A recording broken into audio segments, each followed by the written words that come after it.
जिंदगी में बहुत से उतार चढ़ाव आते हैं, लेकिन उन हालातों को अपनी ताकत और लक्ष्य बनाकर आगे बढ़ना और विजयी होना, यही जीवन का उद्देश्य होना चाहिए। तो आइए, ऐसी ही कहानी हम आपके सामने प्रस्तुत करते हैं। बाबूलाल को सब गांव में बाबू मोची के नाम से जानते थे। बाबूलाल मोची का काम करता था, जिससे उसके घर का गुजारा होता था। उसके दो बच्चे थे, शीतल और विक्रम। बाबूलाल का सपना था कि उसके बच्चे पढ़ लिख कर अपने पैरों पर खड़े हों। घर में खाने पीने का अभाव होने के बावजूद भी बाबूलाल की आंखें अपने बेटे को लेकर बड़ा सपना देखती थी।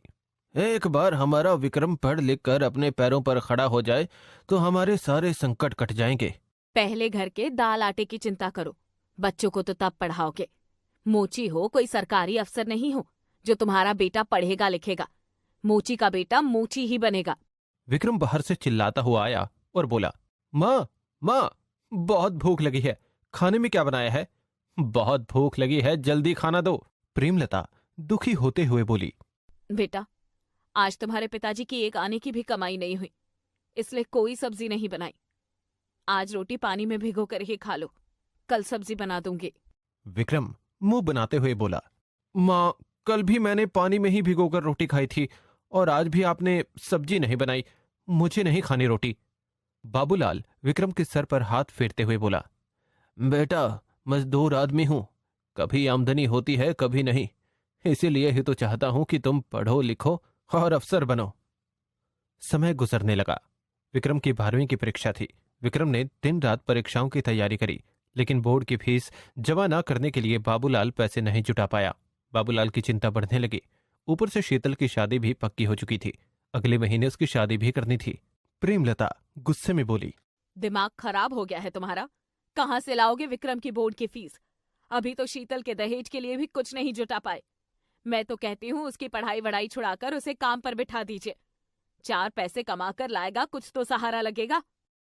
तुम्हें क्या हो गया प्रेमलता? तुम इतनी जल्दी हिम्मत कैसे हार सकती हो? एक बार विक्रम नौकरी चढ़ जाए तो सब दुख दूर हो जाएंगे। सुनो, एक बात कहूं, तुम्हारी माँ की निशानी जो कानों के बूंदे तुम्हारे पास हैं, वो तुम मुझे दे दो। उन्हें बेचकर विक्रम की फीस दे दूंगा। भगवान ने चाहा तो तुम्हारे लिए इनसे अच्छे बूंदे बन जाएंगे। प्रेमलता रोने लगी और बोली, ये मेरी माँ की आखिरी निशानी है। सोचा था बेटी को शादी में दे दूंगी, अगर उन्हें बेचकर विक्रम की फीस चली जाए तो दे दो। आखिर ये किस दिन काम आएंगे? बाबूलाल ने प्रेमलता की बूंदे बेचकर विक्रम की फीस जमा कर दी। फीस तो जमा हो गई। अब परीक्षा के दिन नजदीक थे और शीतल की शादी भी। बाबूलाल को बहुत चिंता होने लगी। उधर विक्रम का पूरा ध्यान भी अपनी बड़ी बहन की शादी पर था। शादी की घड़ी नजदीक आ गई। लड़के का पिता रामदास बोला, समझी जी, आपसे ऐसी उम्मीद नहीं थी। कम से कम लड़के के लिए एक अच्छी सी मोटरसाइकिल तो दी होती। ना तो बारातियों के लिए अच्छा खाना है और ना ही दान दहेज।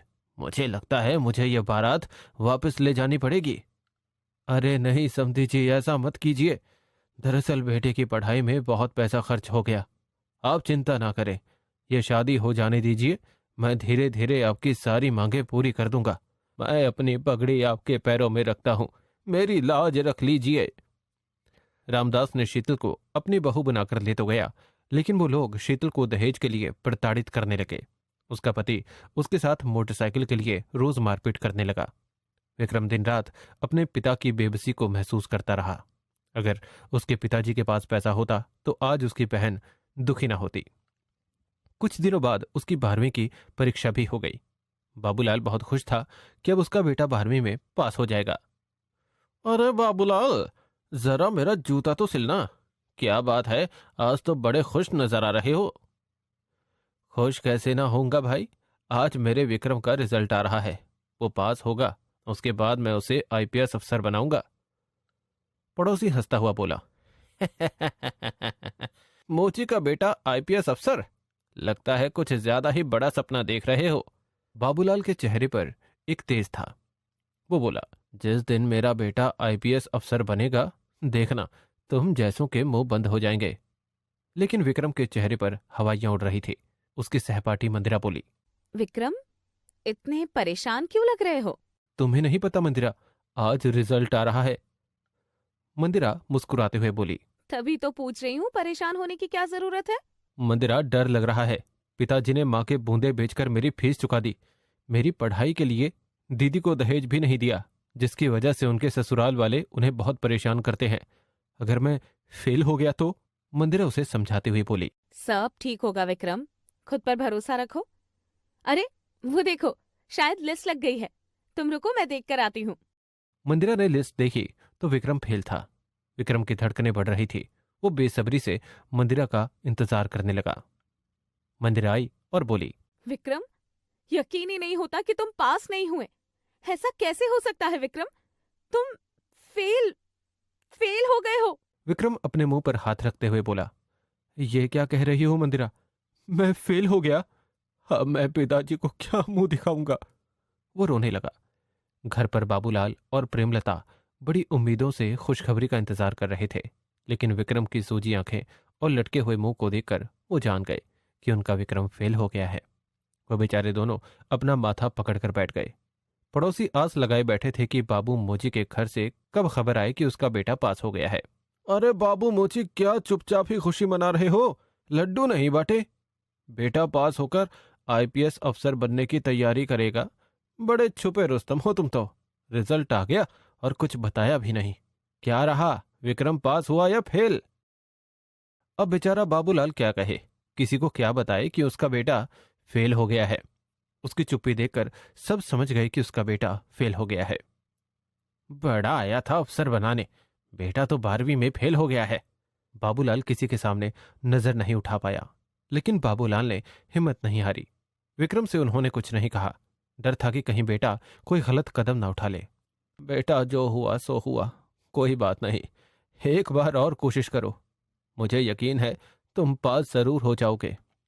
विक्रम ने आंसू पोंछते हुए कहा, पिताजी, लेकिन मेरी पढ़ाई के लिए इतना पैसा कहां से आएगा?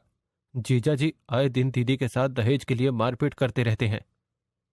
मैंने सरपंच से बात कर ली है, कुछ दिन के लिए ब्याज पर पैसे ले लूंगा, लेकिन तुम्हें पढ़ना होगा बेटा, मेरा सपना पूरा करना होगा। विक्रम ने फिर से 12वीं की पढ़ाई शुरू कर दी, लेकिन इस बार उसके मन में पढ़ाई से ज्यादा पैसा कमाने का जुनून पैदा हो गया था। उसने 12वीं की पढ़ाई दोबारा शुरू कर दी, लेकिन अब पढ़ाई में उसका मन नहीं लगता था। वो स्कूल की छुट्टी करके मेहनत मजदूरी करने लगा।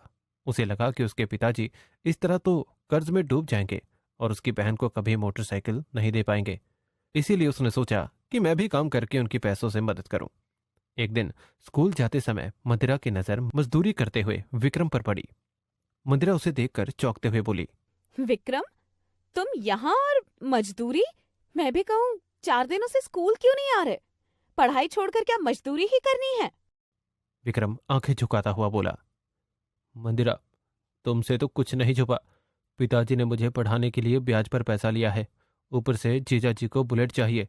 आखिर पिताजी कहाँ से चुकाएंगे? मैं बीच में स्कूल से छुट्टी करके मजदूरी कर रहा हूँ, ताकि कुछ पैसे जोड़कर पिताजी का कर्ज चुका सकूं। अब तुम ही बताओ, अपनी पढ़ाई के लिए मैं अपने पिताजी और दीदी की आंखों में आंसू कैसे देख सकता हूँ? तुम बहुत अच्छे हो विक्रम, लेकिन पढ़ाई में भी ध्यान देना, वरना फिर से 12वीं में फेल हो जाओगे। ये कहकर मंदिरा चली गई। दोबारा परीक्षा आई। विक्रम ने परीक्षा दी और नतीजा, विक्रम फिर से फेल हो गया। इस बार बाबूलाल बर्दाश्त नहीं कर पाया। उसने एक डंडा उठाया और विक्रम को पीटना शुरू कर दिया। प्रेमलता बाबूलाल को रोकते हुए बोली, रुक भी जाओ, अब क्या जान ही ले लोगे इसकी? बाबूलाल रोते हुए बोला, इसके लिए मैंने दुनिया भर का कर्ज सर पर रख लिया, अपनी बेटी की परवाह नहीं की, लेकिन इसे मेरी कोई परवाह नहीं। पड़ोसी सुनेंगे तो फिर से मेरा मजाक बनाएंगे। मैं क्या करूं? नालायक, निकल जा इस घर से। विक्रम ने रोते हुए अपने कमाए हुए पैसे बाबूलाल के हाथ में रखते हुए कहा, पिताजी, ये पैसे लीजिए और सरपंच का कर्जा चुका दीजिए। ये मेरी मेहनत की कमाई है, जो मैंने पढ़ाई करते हुए मजदूरी करते हुए कमाई है। मुझे माफ कर देना पिताजी, मैं आपके कंधे पर अपना बोझ रखकर आपका सपना पूरा नहीं कर पाया। अभी ये दुख सहन सीमा से परे था कि किसी का फोन आया कि शीतल को उसके ससुराल वालों ने जलाकर मार डाला। जैसे उन लोगों पर दुखों का पहाड़ ही टूट पड़ा। बाबूलाल बेहोश होकर गिर पड़ा। प्रेमलता की चीख निकल पड़ी। विक्रम, जो अभी 12वीं में 2 बार फेल होने के कारण बहुत दुखी था, वो बड़ी बहन के साथ ये हादसा हो जाने से पूरी तरह टूट गया। खूब रोए, तड़पे, मगर कुछ नहीं कर पाए। गरीबी एक बेटी को दहेज के लिए लील गई। ससुराल वालों ने पुलिस वालों को मोटा पैसा भर दिया और कोई उनका कुछ नहीं बिगाड़ पाया। बाबूलाल रोते हुए बोला, तुमने मेरे सारे सपने तोड़ दिए विक्रम। अगर तुम 2 साल पहले ही 12वीं में पास हो गए होते तो आज शीतल की ससुराल वाले यूं खुलेआम नहीं घूम रहे होते, वो जेल में होते।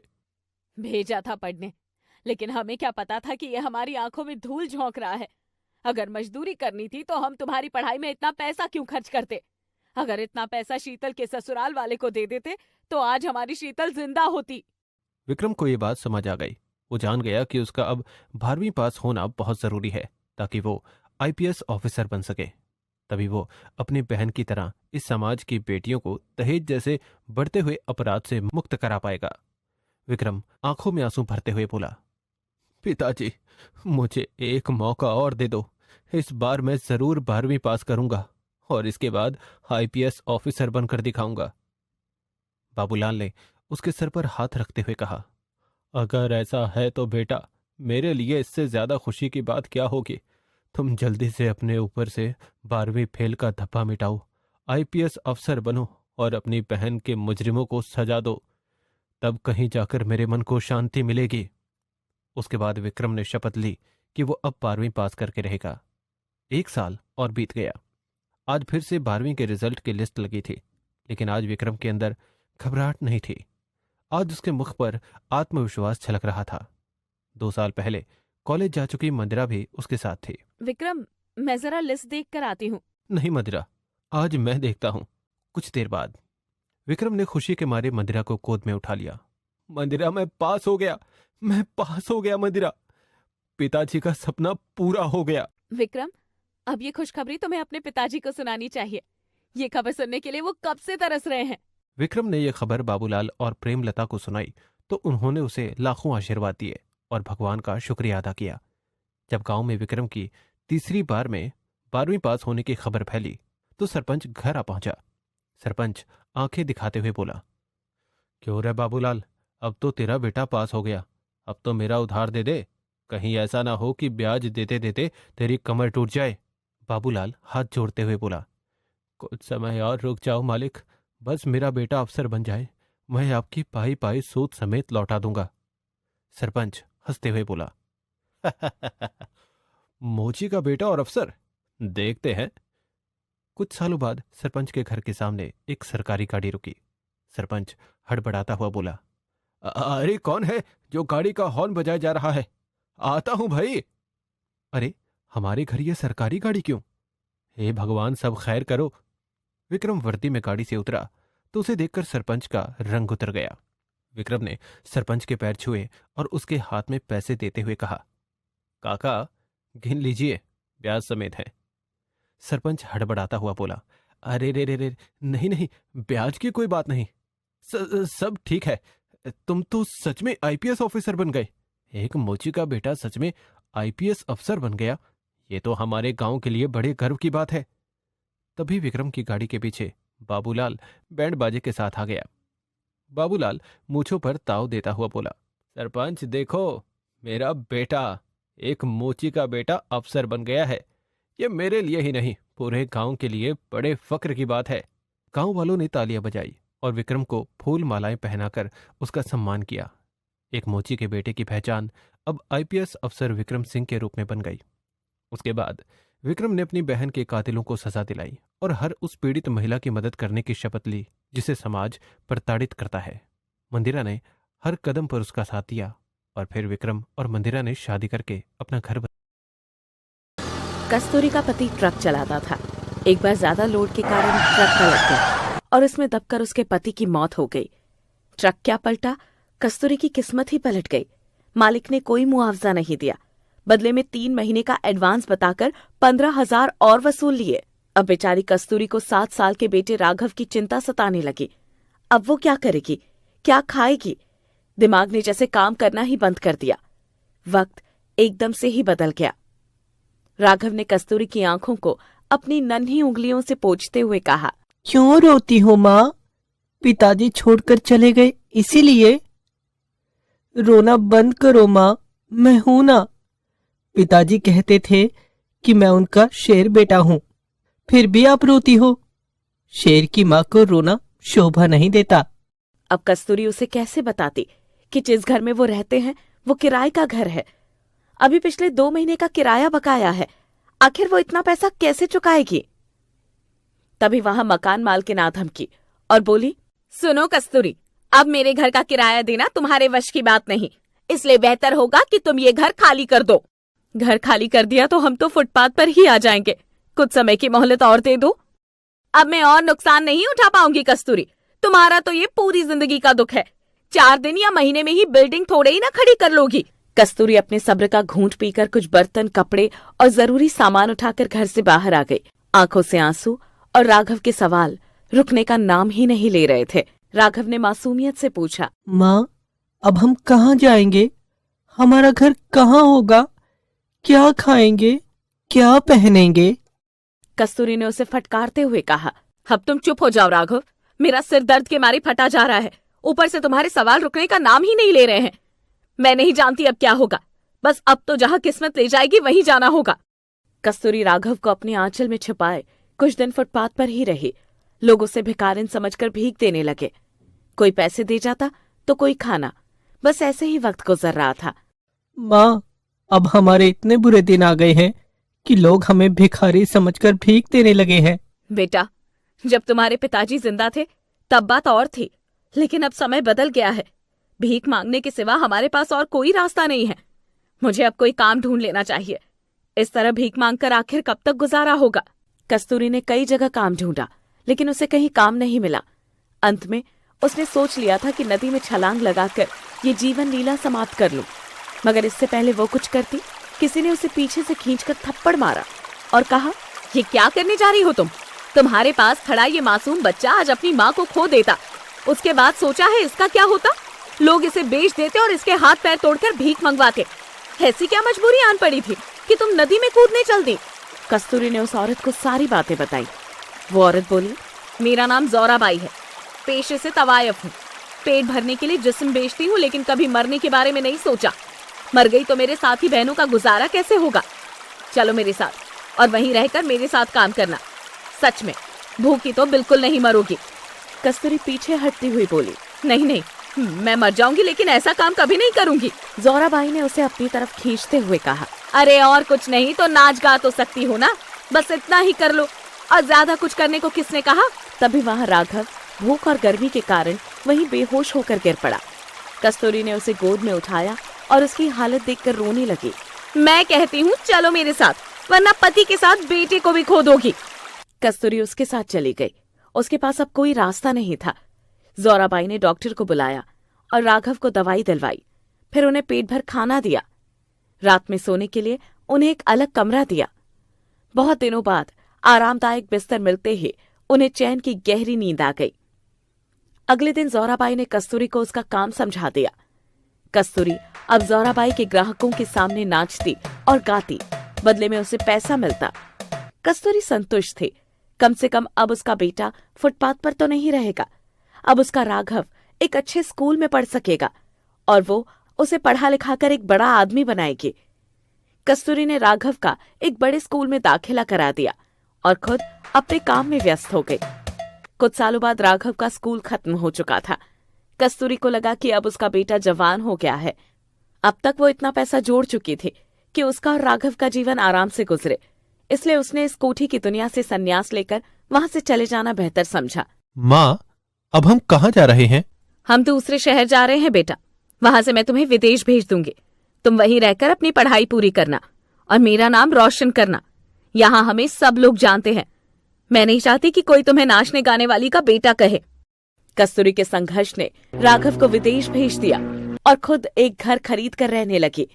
जीवन व्यापन के लिए उसने अपने घर का कुछ हिस्सा किराए पर उठा दिया। कुछ सालों बाद कस्तूरी ने राघव को फोन किया। हेलो बेटा राघव, कितने दिन हो गए हैं तुमने फोन भी नहीं किया। तुम जानते हो ना तुम्हारी माँ हर पल तुम्हारे लिए तड़पती रहती है। माँ, कितनी बार कहा है ड्यूटी टाइम में मुझे फोन मत किया करो।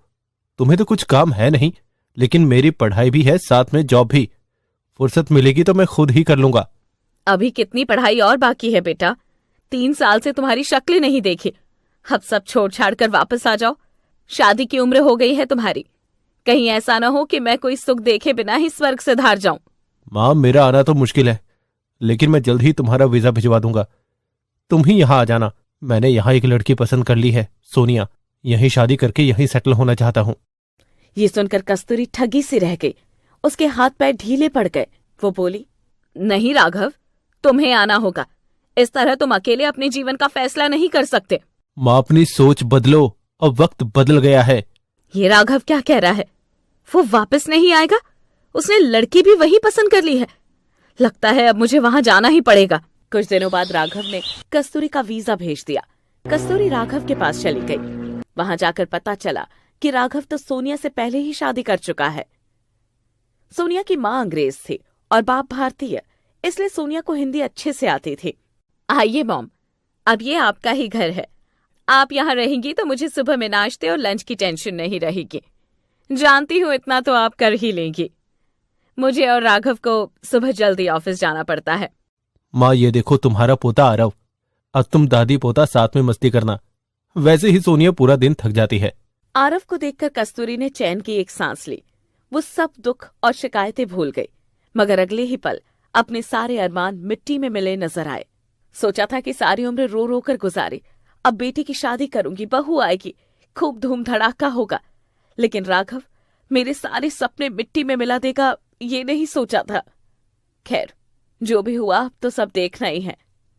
अगले दिन सोनिया ने कस्तूरी का परिचय रसोई में रखे सभी मिर्च मसालों से करा दिया, क्योंकि सोनिया के ऑफिस जाने के बाद रसोई उसको ही संभालनी थी। मॉम, अब आपको कुछ भी ढूंढने की जरूरत नहीं पड़ेगी। मैंने आरव की मेड हटा दी है। भला दादी से अच्छा ख्याल और कौन रख सकता है? सब समझ गई बहू। सुबह तुम दोनों का नाश्ता बनाकर मुझे लंच रखना है। उसके बाद घर के काम निपटाकर आरव का अच्छे से ख्याल रखना है। अगले दिन से ही कस्तूरी अपने काम में जुट गई और वो दोनों ऑफिस निकल गए। उनके जाने के बाद कस्तूरी घर की साफ सफाई में लग गई और उसके बाद आरव की देखभाल में।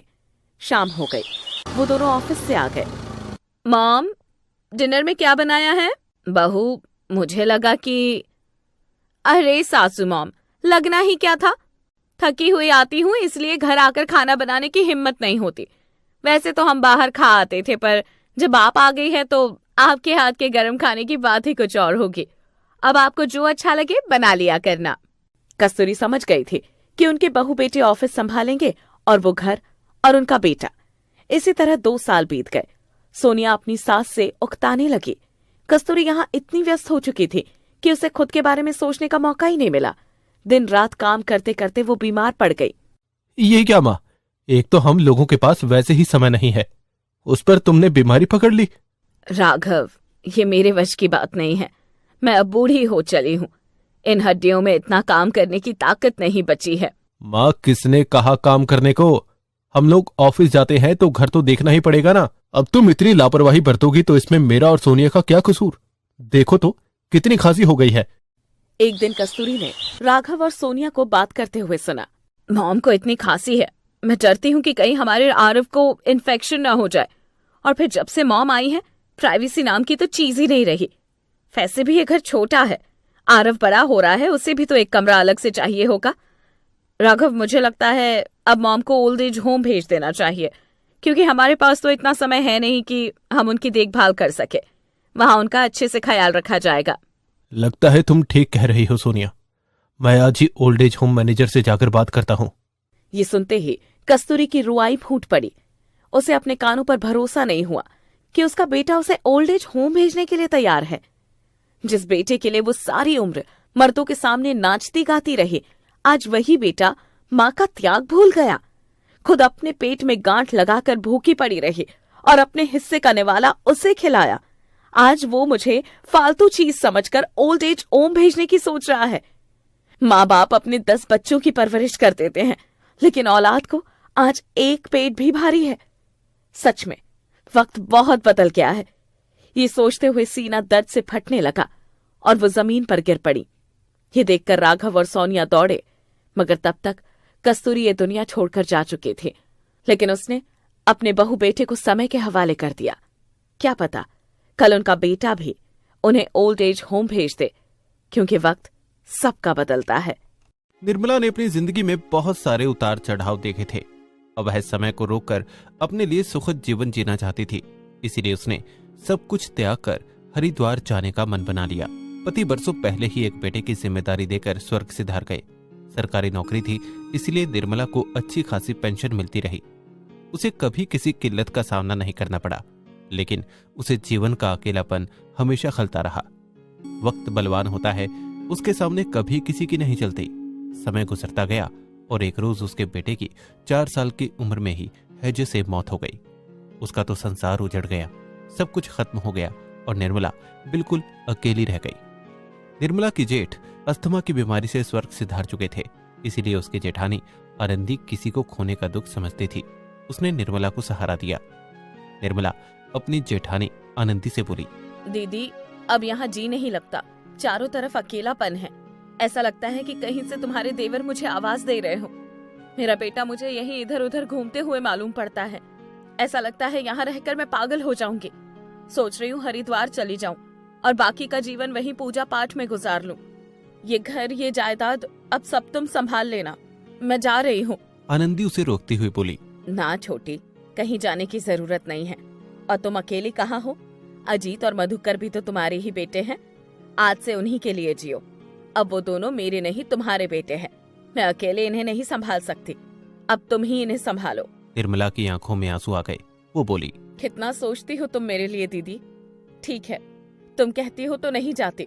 अब तुम घर संभालो और मैं तुम्हारे बच्चे, फिर बड़े होकर मुझे और इस संपत्ति को संभालेंगे। और उस दिन से निर्मला ने अपना सारा जीवन आनंदी के बच्चों को सौंप दिया। अजीत और मधुकर दोनों दिन भर निर्मला के आगे पीछे काकी काकी कहकर घूमते रहते और निर्मला भी उन्हें अपने बच्चों की तरह कभी डांटती और कभी प्यार करती। दोनों भाई बड़े हो चुके थे।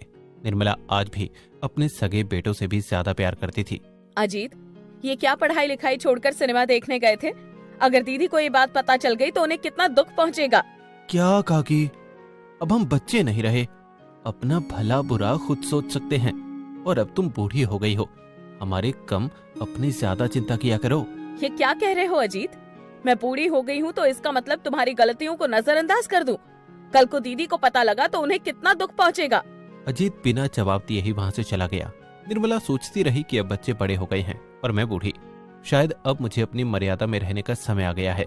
बूढ़ी काकी ही तो हूँ, कोई माँ थोड़ी ना हूँ जो उन पर अपना अधिकार जमाऊंगी। आज निर्मला को अपने बेटे की बहुत याद आ रही थी। काश वो होते तो वो उन्हें अधिकार से डांटती धमकाती। चुपचाप आंखों से आए आंसू पल्लू से पोंछ लिए और फिर से खुद को समझाने की कोशिश करने लगी। कुछ दिनों बाद दोनों की शादी भी हो गई। आनंदी ने मां होने के सारे अधिकार निर्मला को दे दिए ताकि उसके मन को अपनी औलाद ना होने की ठेस ना पहुंचे। अजीत अपनी पत्नी अनुराधा से बोला, अनुराधा, ये हमारी काकी है, इन्होंने ही हमारी परवरिश की है। अजीत के इन शब्दों ने निर्मला का कलेजा छील दिया। मैंने सिर्फ परवरिश की है? परवरिश तो आया भी कर देती है। अजीत ने ये क्यों नहीं कहा कि मैंने उन्हें माँ से भी ज्यादा प्यार दिया है? तभी मधुकर की आवाज कानों में पड़ी, मिताली, जरा माँ से पूछना कि हम अभी घूमने जा सकते हैं या नहीं। निर्मला सोच में पड़ गई। मधुकर की शादी को 2 महीने बीत गए हैं, फिर अब बाहर जाने में क्या बुराई है? मधुकर मुझसे भी तो पूछ सकता है। शादी से पहले मिताली से मिलने तो मुझे बताकर जाता था, लेकिन बाहर जाने के लिए माँ से पूछना है। खैर, अब क्या ही कहूँ, काकी जो ठहरी। छोटी छोटी शिकायतों को मन में लिए जिंदगी गुजरे जा रही थी। घर में पोते पोतियों की किलकारियां गूंजने लगी, लेकिन ये पल देखने के लिए आनंदी नहीं रही। निर्मला का संबल टूट गया। कुछ दिन के मातम के बाद दोनों बेटे अपनी बीवी बच्चों में व्यस्त हो गए। आनंदी के जाने के बाद सारी जिम्मेदारी निर्मला के सर आ पड़ी। मधुकर, कल की छुट्टी ले लो, तुम्हारी मौसी की बेटी की शादी में चलना है। अरे काकी, आप जाकर क्या करोगी? हम लोग ही चले जाते हैं, आखिर घर पर भी तो कोई चाहिए। आप चिंता ना करो, मैं और अजीत बच्चों को लेकर चले जाएंगे। मैं और इतने बड़े घर में अकेली? तो क्या हुआ, आप तो बड़ी हैं, रह सकती हैं। ठीक है बेटा, तुम लोग चले जाओ। अनुराधा बहू, जरा इधर तो सुनो। देखो मेरी साड़ियाँ फटने लगी है, बाजार जाकर खरीदारी करूं ये मेरे वश की बात नहीं है, इसलिए मेरे लिए 1-2 साड़ी ले आना। अरे काकी, मेरी कई सारी पुरानी साड़ियाँ पड़ी थी, सोच रही थी कि काम वाली को दे दूं, मगर आपके पास साड़ी नहीं है तो आप उन्हें ही पहन लेना। वैसे भी पिछले महीने इन्हें सैलरी नहीं मिली। निर्मला चौंक गई थी कि अब वो पुरानी साड़ियां पहनेगी।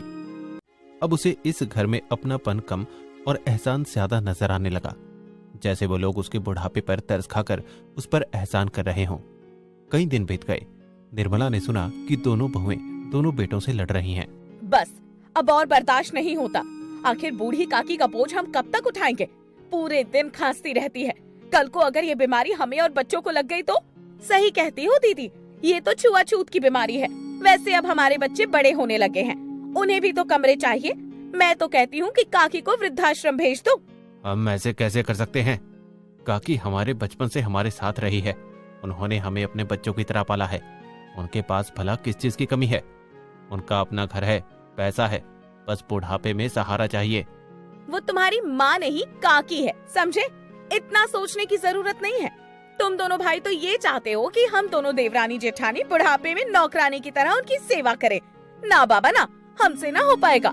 काकी को वृद्धाश्रम भी भेज दो, वहाँ उनकी अच्छी देखभाल हो जाएगी और उनसे हमारी जान भी छूटेगी। मुझे लगता है भाभी सही कह रही है अनिकेत। काकी की वहाँ से अच्छी देखभाल यहाँ नहीं हो पाएगी। काकी ये सब सुन रही थी। उसके पास आज सब कुछ था, लेकिन सहारा नहीं था। जिन बच्चों के साथ वो अपने बुढ़ापे के सपने देख रही थी, उन बच्चों के लिए वो कब में उनके लिए बोझ बन गई, उसे पता ही नहीं चला। वो ये सब सुनकर खड़ी नहीं हो पाई। जैसे तैसे दीवार का सहारा लेकर वो अपने कमरे में गई और कुर्सी पर बैठ गई। उसकी आंखों से आंसू रुकने का नाम नहीं ले रहे थे। कुछ देर बाद अनुराधा और मिताली के रोने की आवाज आई। किसी अनहोनी के बारे में सोचकर निर्मला धीरे से उठी और दीवार का सहारा लेकर उनके कमरे तक पहुंची। अरे क्या हुआ? क्यों रो रही हो तुम लोग? काकी, इन दोनों भाइयों ने जो कर्ज लेकर शेयर मार्केट में शेयर खरीदे थे, वो सब डूब गए। 30 लाख का नुकसान हो गया। अब हम इतना बड़ा कर्जा कैसे चुकाएंगे? हम बर्बाद हो गए, कुछ नहीं रहा। हम सड़क पर आ गए काकी। अरे तो रोती क्यों हो? रोने से कोई हल नहीं निकलने वाला। हिम्मत रखो। काकी, ये घर बेचकर भी कर्ज नहीं उतार पाएंगे। किसी को पता चला तो बहुत बदनामी हो जाएगी। अब आत्महत्या करने के अलावा कोई रास्ता नहीं दिखाई दे रहा। बस थोड़ा जहर लाऊं और सबको खिला दूं, बाद में खुद खा लूंगा। ये कहकर अजीत रोने लगा। मधुकर अभी भी माथा पकड़कर बैठा हुआ था। निर्मला अंदर गई और अपने घर के कागज उठा लाई। साथ में एक चेक भी था। अजीत को देते हुए निर्मला बोली, ये लो मेरे मकान की रजिस्ट्री और इसे बेचकर कर्ज चुका दो। बाकी कमी रह जाए तो ये लो चेक। जितनी जरूरत हो इसमें भर लेना, मैंने साइन कर दिए हैं। वैसे भी मेरे मरने के बाद ये सब तुम्हारा ही तो है। ये सब देखकर उनकी आंखें चमक उठी। सारी चिंता एकदम से हवा बनकर उड़ गई। काकी, ये सब क्यों? ये तो आपने अपने बुढ़ापे के लिए रखा था। मेरे बुढ़ापे का इंतजाम तो तुम लोगों ने वृद्धाश्रम में कर दिया है, फिर मुझे किस चीज की जरूरत? बेशक मैं तुम्हारी माँ नहीं काकी हूँ, मगर तुम्हें अपने बच्चों की तरह पाला है। तुम्हारी माँ ने मुझे तुम दोनों की जिम्मेदारी सौंपी थी, जिसे मैं मरते दम तक निभाऊंगी। मर जाऊंगी लेकिन कभी तुम लोगों को दुखी नहीं देख पाऊंगी। अब देर मत करो और जल्दी से कर्ज चुकाकर मुझे वृद्धाश्रम भेजने की व्यवस्था करो। तब तक मैं अपना कुछ जरूरी सामान पैक करती हूँ। काकी की बात सुनकर अजीत और मधुकर काकी के पैरों में गिर गए और माफी मांगते हुए बोले, हमें माफ कर दो काकी। हमारी अक्ल पर पत्थर पड़ गए थे जो हम आपका प्यार पहचान नहीं पाए। आपने हमारे लिए इतना सोचा और हम आपको वृद्धाश्रम भेजने की सोच रहे थे। अब आप कभी वृद्धाश्रम नहीं जाओगी। हम जिस हाल में भी रहेंगे साथ रहेंगे। दोनों बहुओं ने भी माफी मांगते हुए कहा, काकी, ये सब हमारे दिमाग की उपज थी कि आप वृद्धाश्रम जाओ। हमसे बहुत बड़ा पाप हुआ है, हमें माफ कर दो काकी। अब आप कहीं नहीं जाओगी। हमें और हमारे बच्चों को तुम्हारी जरूरत है। निर्मला इसी प्यार और साथ के लिए जीवन भर तरसती रही। उसने बहुओं के सर पर हाथ फेरते हुए कहा, मैं हमेशा तुम्हारे साथ हूँ बच्चों। अगले दिन अजीत खुशी से उछलता हुआ चिल्लाया, काकी, काकी, जल्दी बाहर आओ, एक बड़ी खुशखबरी है। अरे क्या हुआ अजीत? काकी, आज शेयर मार्केट में फिर से उछाल आया है। हमारे शेयर की कीमत अचानक से दोगुनी हो गई है। आज मैं बहुत खुश हूँ काकी। ये सब तुम्हारे आशीर्वाद का नतीजा है। मैं तुम्हारे लिए बहुत खुश हूँ। भगवान तुम्हारी खुशियों को दिन रात दुगनी करे। वो सब लोग समझ गए थे कि काकी कितनी भी बूढ़ी क्यों ना हो जाए, लेकिन उनका आशीर्वाद उन सबके लिए बहुत जरूरी है। काकी के होठों पर आई मुस्कान ने घर का माहौल खुशनुमा बना दिया और फिर सब लोग अपनी बूढ़ी काकी के साथ प्यार से रहने लगे। जब एक पति अपनी पत्नी को अपनी पलकों से उठाकर एसडीएम की कुर्सी पर बिठा देता है तो पत्नी दुनिया की सबसे ज्यादा भाग्यशाली स्त्री बन जाती है। लेकिन इसके बदले में पत्नी उसे क्या देती है, तकलीफ, नफरत और तलाक। यही जानने के लिए देखिए कि क्या रंजन अपने और अपर्णा के रिश्ते को बचा पाएगा। अपर्णा बहुत गरीब परिवार से थी। गरीब होने के कारण उसके पिता ने उसका रिश्ता एक सरकारी सफाई कर्मचारी के साथ पक्का कर दिया। माँ, बाबूजी को समझाती क्यों नहीं? मैं आगे पढ़ना चाहती हूँ। हमारी औकात इतनी नहीं है कि तुम्हें कलेक्टर बनाए, समझी? हम गरीब हैं, हाथ समय रहते पीले हो जाए यही बहुत है। अपर्णा के सारे सपने विदाई के समय आंखों से बह गए और वह दुल्हन बनकर रंजन के घर आ गई। अपर्णा का ससुराल में बहुत अच्छे से स्वागत किया गया। लाखों में एक है मेरी बहू, भगवान किसी की बुरी नजर न लगे। माँ, आपका बेटा भी किसी से कम नहीं है, जरा मेरी भी नजर उतार दो। हट, शैतान कही के। जा, बहू को कमरे में ले जा, बेचारी थक गई होगी। रंजन अपर्णा को अपने कमरे में ले गया। अपर्णा, आज से तुम इस कमरे और मेरी दोनों की मालकिन हो। रंजन की बात सुनकर अपर्णा उदास खड़ी रही। उसने कोई जवाब नहीं दिया। क्या तुम इस शादी से खुश नहीं हो अपर्णा? अगर ऐसा है तो मैं तुम्हें किसी जबरदस्ती के बंधन में नहीं बांधूंगा। अपर्णा रोने लगी। रंजन की चिंता और बढ़ गई। जब तक तुम कुछ बोलोगी नहीं, मुझे कैसे पता चलेगा? कुछ तो बोलो अपर्णा, मेरा दिल बैठा जा रहा है। ये बात सच है कि मैं शादी नहीं करना चाहती थी। मैं यूपीएससी की पढ़ाई करके कुछ बनना चाहती थी, लेकिन माँ बाबूजी ने मेरी शादी कर दी। क्या तुम आगे पढ़ना चाहती थी? पढ़ने के लिए तुम्हारा जज्बा देखकर मैं बहुत खुश हूँ। वैसे तो मैं एक सफाई कर्मचारी हूँ, लेकिन तुम चिंता मत करो, मैं तुम्हें आगे बढ़ाऊंगा। सच? आप मुझे पढ़ाएंगे? यकीन ही नहीं हो रहा। लेकिन क्या आप ये जानते हैं कि इस पढ़ाई में बहुत पैसा लगता है? ज्यादा तो नहीं, लेकिन इतना जरूर जानता हूँ कि तुम्हारे सपने को पूरा करने में कोई कसर नहीं छोड़ूंगा। ये मेरा वादा है। लगता है मैंने कुछ पुण्य किए होंगे, तभी तो मुझे आपके जैसे पति मिले हैं। अब मैं खूब पढ़ूंगी और एक दिन आपको एसडीएम बनकर दिखाऊंगी। अब सारी रात पढ़ने पढ़ाने में ही गुजार दोगी या हमारे बारे में भी कुछ सोचोगी? अपर्णा शर्माती हुई रंजन की बाहों में सिमट गई। आज उसकी जिंदगी की एक नई शुरुआत थी। 2 सप्ताह के बाद। अरे रंजन, ये कहाँ जाने की तैयारी कर रहे हो? लगता है बहू को मायके छोड़ने जा रहे हो। माँ, हम दोनों कुछ दिनों के लिए इलाहाबाद जा रहे हैं। अपर्णा को आगे की पढ़ाई करनी है, उसी के सिलसिले में। यहाँ देहात में वह कहाँ कोचिंग लेगी, इसीलिए जाना पड़ेगा। पढ़ाई? ये बाहर जाकर पढ़ेगी तो घर का चूल्हा चौका कौन करेगा? क्या इसलिए हम बहू ब्याह कर लाए थे बेटा? तुम चुप करो केतकी। ये तो बहुत गर्व की बात है कि हमारी बहू पढ़ना चाहती है। लो बेटा, कुछ पैसे रख लो और जरूरत पड़े तो बता देना, मगर मन लगाकर पढ़ना, हमारा खूब नाम रोशन करना। अपर्णा और रंजन इलाहाबाद चले गए। वहां रहकर उसने अपनी पढ़ाई शुरू करी, लेकिन रंजन को तो वापस लौटना था, उसकी नौकरी जो थी। अपर्णा का एक ही लक्ष्य था, एसडीएम बनकर वापस लौटना। अपर्णा को जब भी पैसों की जरूरत होती, रंजन उसे भेज देता। यहाँ तक कि अपर्णा की पढ़ाई के लिए उसे अपनी पुश्तैनी जगह भी बेचनी पड़ी। और वह दिन भी आ गया जब अपर्णा एसडीएम बनकर लौटी। रंजन के घर में नहीं, बल्कि पूरे गांव में जश्न का माहौल था। पड़ोसी घर आकर मुबारकबाद दे रहे थे। मुबारक हो रंजन, तुम्हारी पत्नी एसडीएम बन गई और हम तुम्हें भी नमन करते हैं जो तुमने अपनी पत्नी को पढ़ाने के लिए अपनी पुश्तैनी जमीन भी बेच दी। रंजन भी खुशी से फूला नहीं समा रहा था। आखिर उसकी पत्नी एसडीएम बनी थी। रंजन, आज मैं जो कुछ भी हूँ आपकी बदौलत हूँ। अगर आप ना होते तो मैं इतनी बुलंदियों तक कभी नहीं पहुंच पाती। अपर्णा, मेरे सहयोग के साथ साथ तुम्हारी मेहनत भी तो थी, और ये सब मैंने तुम्हारे लिए नहीं, अपने लिए किया है। अब लोग मुझे भी तो एसडीएम के पति के रूप में जानेंगे। कुछ दिनों बाद उनके जीवन में दूसरी खुशी आई। उनके घर जुड़वा बेटियों ने जन्म लिया। ऐसा लग रहा है जैसे भगवान हम पर कुछ ज्यादा ही मेहरबान है। इतनी कामयाब पत्नी, सरकारी आवास, गाड़ी, नौकर चाकर सब मिले। बस एक बच्चे की कमी थी, तो भगवान ने वो खुशी भी दोगुनी करके दी है। वो तो है, शायद मेरे भाग्य में सब अच्छा ही अच्छा लिखा है। दिन गुजरते गए और फिर एक दिन आया। शाम को तुम्हारे ऑफिस आऊंगा, जल्दी फ्री हो जाना। आज शाम को फिल्म देखने चलेंगे। मेरे ऑफिस? नहीं रंजन, ये गलती कभी मत करना। आखिर मेरी भी यहाँ कोई रेपुटेशन है किसी के सामने आए तो खामखा मेरा मजाक बन जाएगा कि एसडीएम एक सफाई कर्मचारी की पत्नी है। क्या कह रही हो अपर्णा? आज तुम्हें मुझे अपना पति बताने में शर्म आ रही है? आएगी क्यों नहीं? सफाई कर्मचारी हो, कोई ऊंचे पद पर नहीं हो। सुनो, वैसे भी मेरा फिल्म देखने का कोई मूड नहीं है। रंजन हैरान था कि जिस औरत के पीछे उसने अपनी सारी जमा पूंजी लगा दी, आज वह अपने पति को सफाई कर्मचारी के रूप में देखकर शर्मिंदा हो रही है। यह सोचकर उसकी आंखों से आंसू निकल पड़े। अपर्णा रंजन से दूर दूर रहने लगी और वह उससे कम बातें करती थी। उन दोनों के बीच में बहुत दूरियां आ चुकी थी।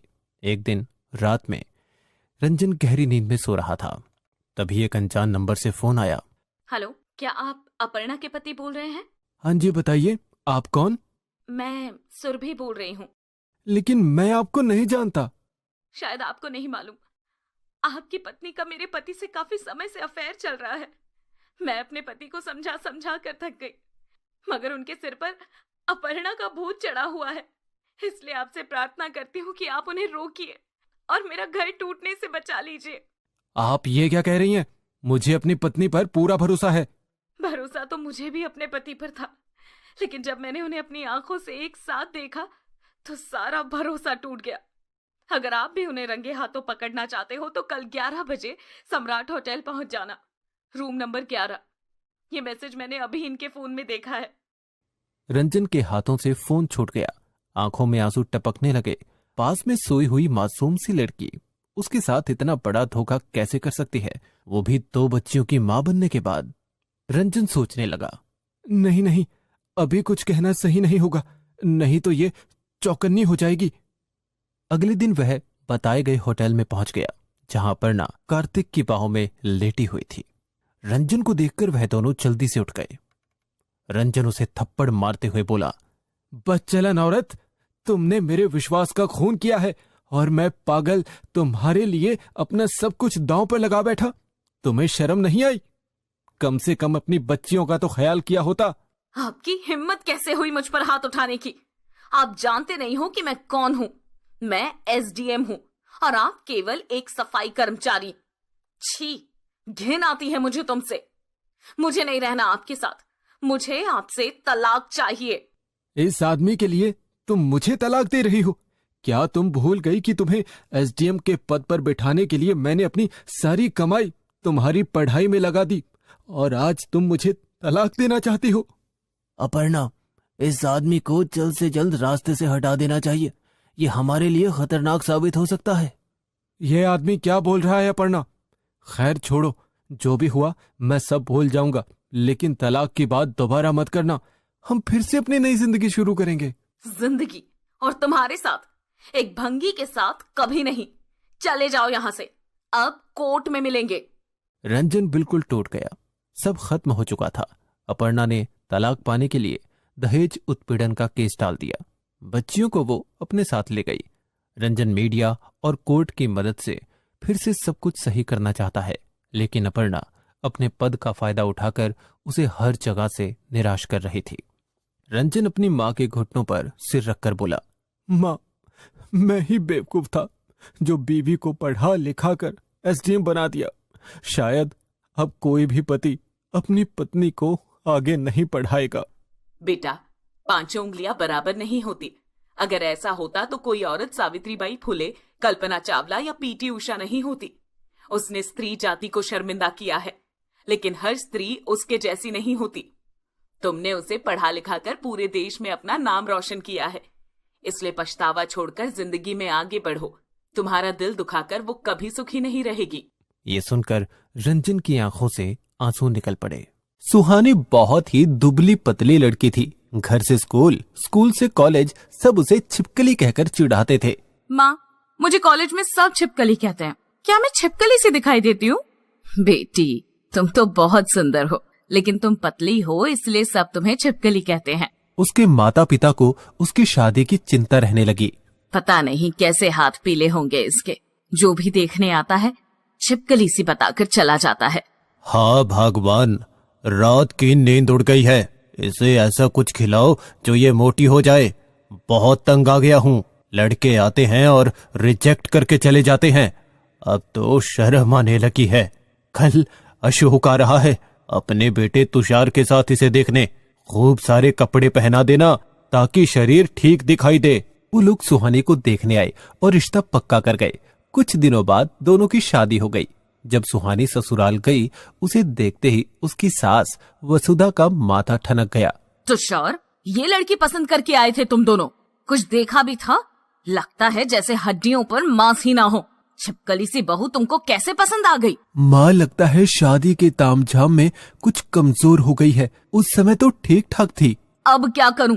मोहल्ले भर में बातें बन जाएंगी। किस किस का मुंह बंद करूंगी मैं? माँ खाएगी पिएगी तब तगड़ी हो जाएगी। आप उसका स्वागत तो करो। सुहानी का स्वागत तो किया गया, मगर वह वसुधा के मन को जरा भी न भाई। सुबह जब वह रसोई में गई तो चाय बनाने लगी।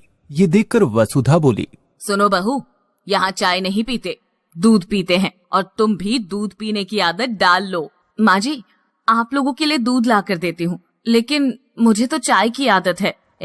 इसका मतलब ससुराल अकेले नहीं आई, आदत साथ लाई हो। ऐसे नहीं चलेगा।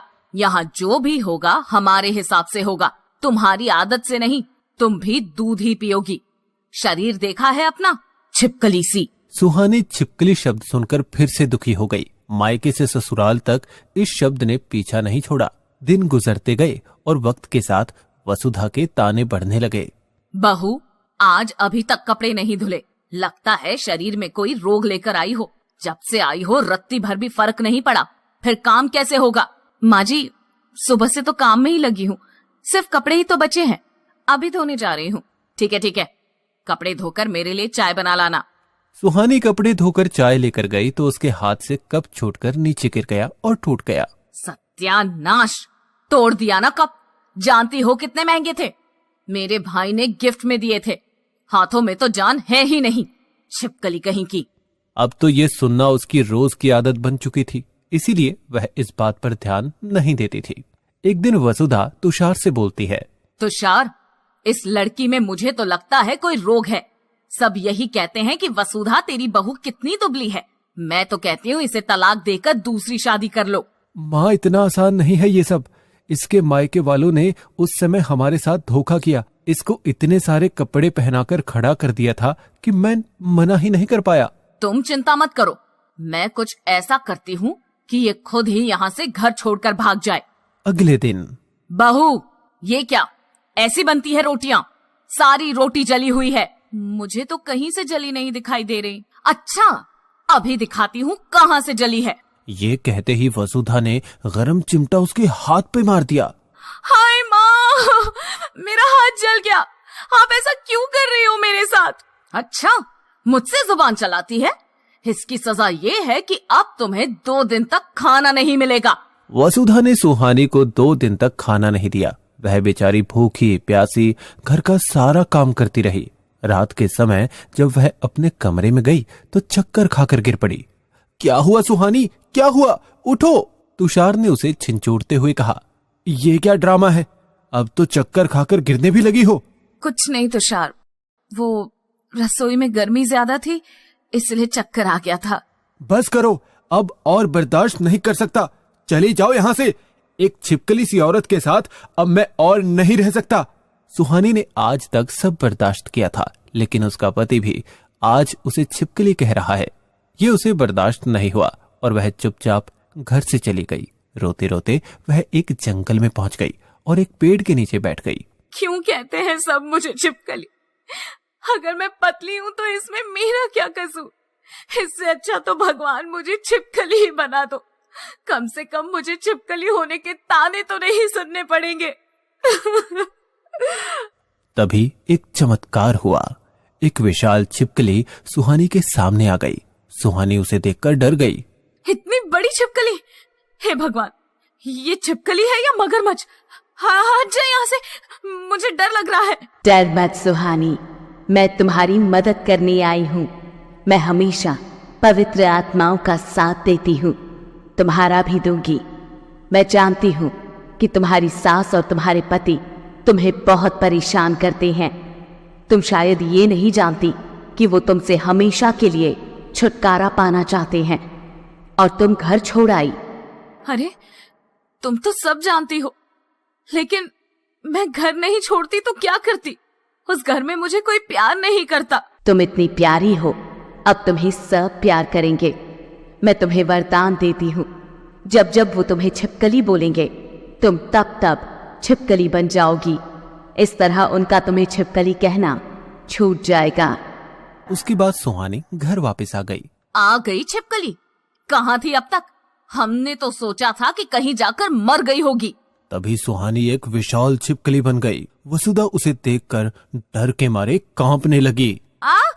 छिपकली, छिपकली का भूत! तुम सुहानी नहीं, भूत हो। तभी आवाज सुनकर तुषार बाहर आ गया। सुहानी अब लड़की बन चुकी थी। क्या हुआ? माँ बेहोश कैसे हो गई? तुम फिर से आ गई छिपकली? सुहानी फिर से छिपकली बन गई। तुषार भी उसे देखकर डर के मारे कांपने लगा। सुहानी तुम सचमुच छिपकली बन गई? छिपकली बनी सुहानी ने उसको अपनी पूंछ मारते हुए कहा। नहीं, मैं तो साधारण लड़की हूँ, लेकिन तुम्हारे बार बार मुझे छिपकली कहने से मुझे भगवान ने सचमुच छिपकली बना दिया है। अब जब जब तुम मुझे छिपकली कहोगे मैं छिपकली बन जाऊंगी। तब तक वसुधा भी होश में आ चुकी थी। हमारी तौबा, हमारे बाप की तौबा, सारे देवी देवताओं की तौबा। अगर अब हम कभी तुम्हें छिपकली कहें, बस तुम जल्दी से सुहानी बन जाओ। छिपकली बनी सुहानी जीभ निकालकर वसुधा की तरफ लपकी। वसुधा दौड़कर तुषार से चिपक गई। तुषार, मुझे बचा इससे। सुहानी हमें माफ कर दो। हाँ, हम तुम्हें कभी छिपकली नहीं कहेंगे और हमेशा तुम्हें प्यार करते रहेंगे। प्लीज सुहानी, अब तो सुहानी बन जाओ। छिपकली फिर से सुहानी बन गई। वसुधा और तुषार दोनों उसके पैरों में गिर गए। सुहानी उन्हें उठाती हुई बोली, मुझ पर आप लोग पाप मत चढ़ाइए। आप मेरे पति हैं और ये मेरी सास। मैंने हमेशा आपसे प्यार की उम्मीद की थी, लेकिन आपने हमेशा मेरा अपमान किया। खैर, जो भी हुआ, अब आप हमेशा इसी तरह प्यार से रहना। मैं अब कभी छिपकली नहीं बनूंगी। इसके बाद वो सब मिलजुल कर प्यार से रहने लगे।